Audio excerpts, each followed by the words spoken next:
What if I told you that one of the world's most common exercises, the simple push-up, traces its lineage back more than 2,000 years, to warriors who believed strength was a spiritual duty? That the squat you do at the gym today was once part of an ancient ritual of survival, devotion, and self-mastery? And that long before modern fitness trends, athletes in India trained with a system so intense, so disciplined, and so intelligently designed that modern sports scientists still marvel at its effectiveness.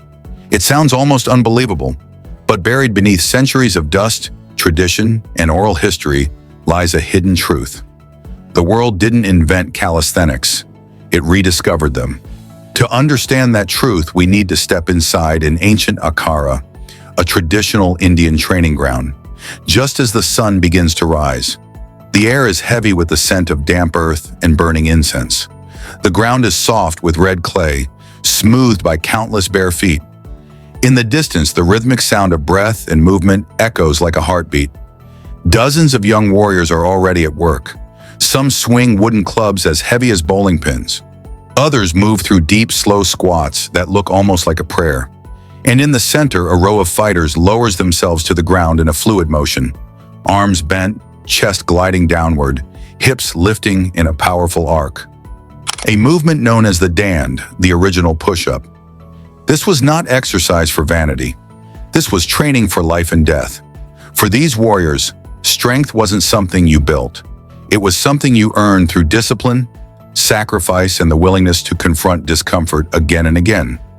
But how did such simple movements become the foundation of one of the toughest warrior cultures in history? And what secrets can we, living centuries later, still learn from them? To answer that, let's follow a story that winds through temples, battlefields, and dusty training pits. A story that connects modern athletes to the ancient wisdom of India's warrior saints, wrestlers, and soldiers. The men who shaped the foundations of physical culture long before the modern world ever cared about fitness. Because this is more than a history lesson. It is a rediscovery of human potential. Let's begin with the first lesson. Lesson 1. Strength begins with the ground beneath you. In many cultures, exercise equipment is the starting point of strength. Iron plates, barbells, machines. But in ancient India, the ground itself was the gym. The red clay of the akhara wasn't just dirt, it was a teacher. Wrestlers were taught that the earth grounded them, humbled them, and strengthened them. Every squat began with the toes gripping the soil. Every push-up started with palms pressed firmly against the earth, as if drawing energy from it. The dand, the ancestor of the modern push-up, was far more than a simple movement. It contained elements of a stretch, a dynamic plank, a back bend, and a powerful push, all in one continuous wave. Its purpose was to build explosive strength while keeping the spine flexible and the breath controlled. Practitioners believed the movement purified the lungs and sharpened focus. Today, physiologists who study traditional Indian training methods note that the dand increases shoulder mobility, wrist strength, and spinal flexibility while keeping the core under continuous tension. Nothing about it is accidental.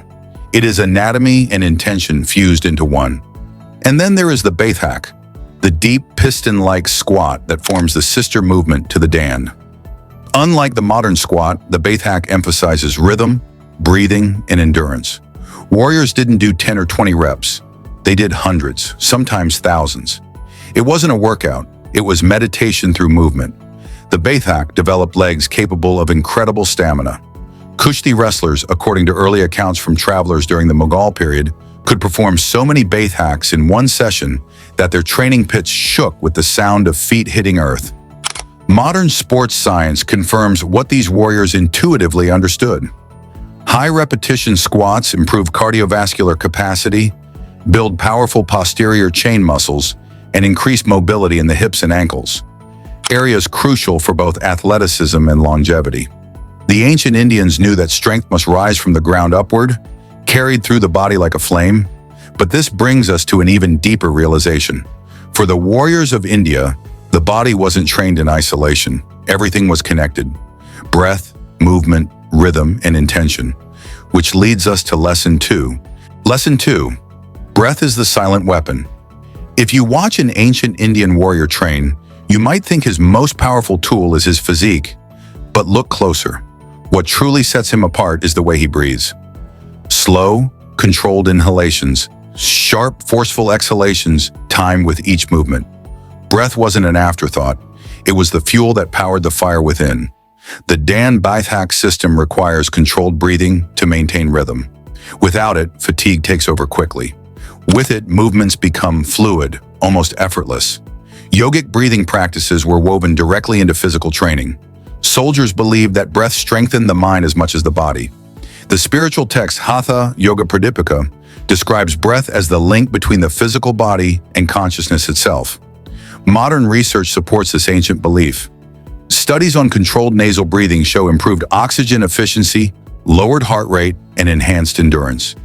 Athletes who master breath control perform better under stress, recover faster, and maintain clearer focus in high-pressure situations. Ancient Indian warriors understood something we are only now rediscovering. Breath is both a weapon and a shield. During battle, calm breathing could mean the difference between panic and clarity. During training, it allowed warriors to endure endless repetition. Even today, Indian wrestlers incorporate deep breathing techniques before and after their training sessions to regulate the body and mind. This connection between breath and movement leads us to a third, profound lesson. Lesson 3. Discipline is built through ritual. Step into an akhara at dawn, and you'll notice something unmistakable. Everything is done with ritualistic precision. Warriors rise before sunrise. They oil their bodies with mustard or sesame oil. They pray, stretch, breathe, and begin their exercises in a strict order. This wasn't superstition. It was a psychological framework designed to cultivate discipline. The rituals were as important as the training itself. They marked the transition from ordinary life to warrior life. In a world without digital distractions or artificial noise, rituals created focus. They carved mental pathways of discipline and respect. Missing a training session wasn't just being lazy. It meant dishonoring the lineage of teachers who came before. Modern psychology recognizes the value of such routines. Studies show that rituals reduce anxiety, improve performance, and create a sense of stability that strengthens willpower. Athletes who follow consistent rituals before training perform better than those who do not. The ancient Indian warriors intuitively grasped the power of repetition, consistency, and symbolism. But their routines weren't only about discipline, they were about identity. Which brings us to the fourth lesson. Lesson 4. Strength was both physical and spiritual. For ancient Indian warriors, strength wasn't merely about muscle. It was about alignment, physical, mental, and spiritual. Many warriors followed the teachings of yoga. Others adhered to spiritual practices connected to Hindu, Buddhist, Jain, or Sikh traditions. The akhara wasn't just a gym. It was a sacred space, often positioned near temples or shrines. Wrestlers prayed before training. They viewed their craft as a sacred duty. This fusion of spirituality and physicality created a unique type of warrior, one who fought not just with his body, but with his principles. Early Indian texts describe warriors who trained with humility and compassion, even toward their opponents. Strength was not for domination, but for protection of family, community, and dharma, the cosmic order of righteousness. This spiritual framing transformed the way warriors viewed training. Pain wasn't suffering, it was purification. Effort wasn't punishment, it was devotion. Even today, many Indian wrestlers practice vegetarian or sattvic diets to maintain purity of body and mind. Modern wellness culture now celebrates mind-body connection as if it were a novel discovery. Yet ancient India lived by this principle millennia ago, which leads us to Lesson 5, the part that often surprises people most. Lesson 5. Simplicity is the ultimate performance tool. Walk into any modern fitness center, and you're immediately surrounded by noise, machines, weights, mirrors, bright lights, endless distractions. But in an ancient Indian akhara, the tools of training were incredibly simple. A wrestler's most valuable equipment was his own body weight. The dand and baithak were the foundation. But warriors also trained with rudimentary tools that have now become iconic. The gada, a heavy mace made of wood or stone, the mudgar, a pair of large wooden clubs, and the enal, a hollow stone cylinder lifted like a barbell. Each tool was designed to build functional strength, rotational power, grip endurance, and core stability. The beauty of this system was its simplicity. No metal weights, no complex mechanisms, just natural movements. Today, fitness experts praise functional training, rotational movement, and body-based strength because they translate directly to real-world power. These warriors didn't need gyms because they were the gym. Their movements strengthened tendons as much as muscle. They developed explosive power, not aesthetic bulk. Even the legendary Bruce Lee incorporated dance-style push-ups and Hindu squats into his routine after reading about Indian wrestlers. This emphasis on simplicity reveals a deeper truth. Complexity is often a distraction. When you strip away everything unnecessary, the essentials remain: breath, movement, willpower. Which brings us to Lesson 6. The reason these warriors could push their bodies beyond what seems humanly possible. Lesson 6. Endurance creates a different kind of strength. Calisthenics performed by ancient Indian warriors were not done in small sets. They trained in massive volumes. Historical records describe wrestlers performing 500 dans, 1,000 baithaks, continuous swings of the mudgar for up to an hour, long-distance running before sunrise, and grueling grappling sessions afterward. This level of endurance created a different category of strength. Strength shaped by resilience, not just force. It made warriors capable of fighting for hours, marching across rugged terrain, and wrestling in long, draining matches. Modern research on high-rep bodyweight training shows improvements in mitochondrial density, capillary growth, and cardiovascular efficiency. These warriors weren't just strong, they were durable. Their bodies were built for longevity, not just intensity. Even today, many Indian wrestlers can perform over 1,000 baithaks in a single session without injury. Endurance training forged their character. To do that many repetitions, you need more than muscle. You need concentration. You need patience. You need an unbreakable relationship with discomfort. But perhaps the most extraordinary aspect of all lies in Lesson 7, the lesson that ties everything together. Lesson 7. Training was a way of life, not an activity. For the ancient Indian warrior, fitness wasn't something squeezed into a schedule. It wasn't an hour at the gym. It was a lifestyle woven into each day. Their training shaped how they walked, how they breathed, how they ate, how they slept. They didn't chase motivation. They cultivated identity. A warrior trained because he was a warrior. It was who he was. The akhara was not just a training space, it was a community. Wrestlers slept together in communal dormitories, woke together before dawn, exercised, ate, prayed, and meditated together. Their lives were structured around service, respect, and discipline. This lifestyle created consistency, and consistency created mastery. Modern research confirms what ancient warriors lived daily. Identity-based habits are far more powerful than motivation-based habits.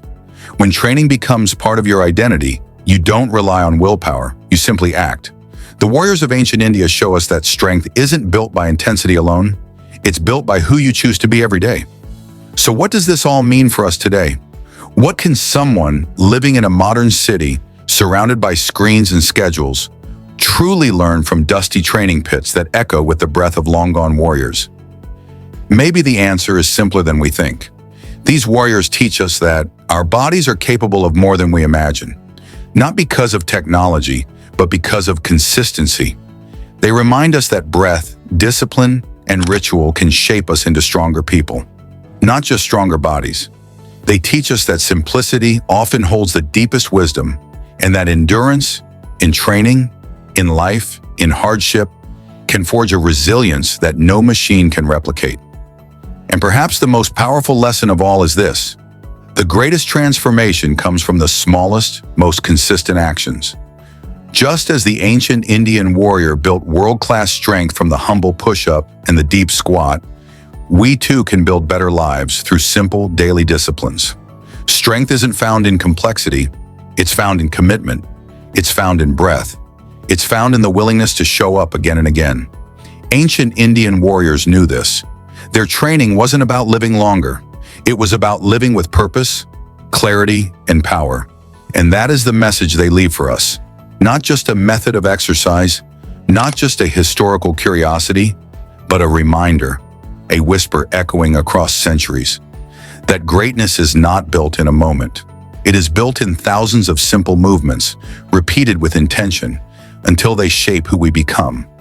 If you listen closely, you can almost hear the sound of feet striking clay, breath rising in rhythm, bodies moving like waves. The ancient warriors are still teaching us, and their message is clear. Live with discipline, move with purpose, train like someone whose strength matters, not just to live longer, but to live better. Don't forget to subscribe and hit the like button for more videos.